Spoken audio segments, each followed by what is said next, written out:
So let's take a look back at 1 Samuel 30, where David and his men, they were on their way back home, and they were super excited to go back to where their village was, to find comfort from their wives and children, and to start life back, pick it back up where it was. And what happens in our life when we run into situations like David and his men, where we go back into a situation having taken a break, get recharged, only to find that the very place we thought we were going to have comfort and to experience comfort, we actually experience complete devastation.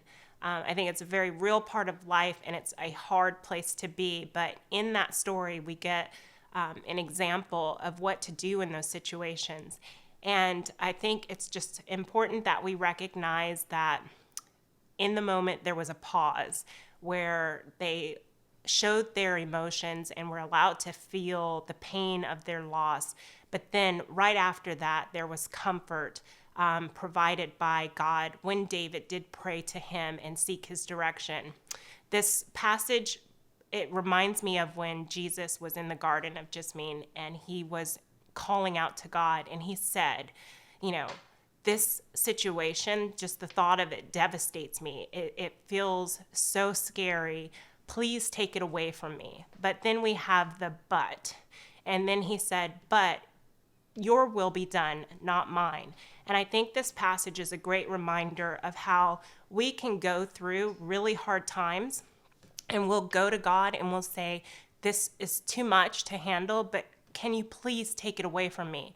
And the scary part is when God doesn't take it away, but then we have to look at the other side of it. It may feel like you're going literally to hell and back, but we have to remember on the other side of yet your will be done, God's goodness.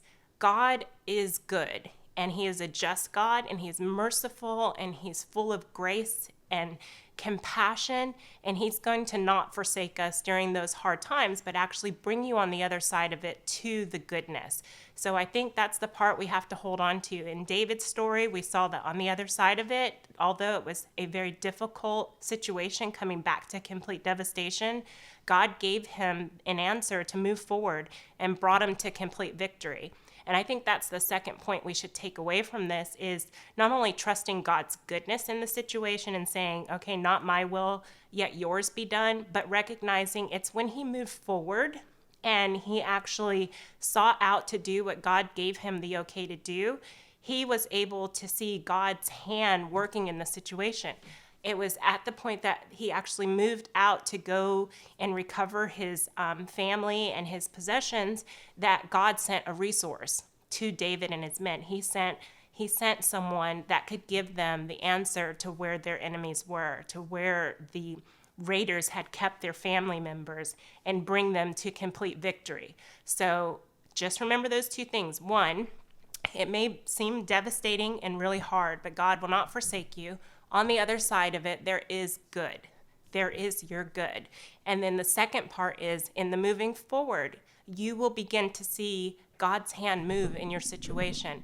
And we can't get frozen or still and stay stuck in the emotion of it, but cry out to him and say, God, I need you. And then trust that on the other side of it is his goodness, and you will see his hand move in your situation.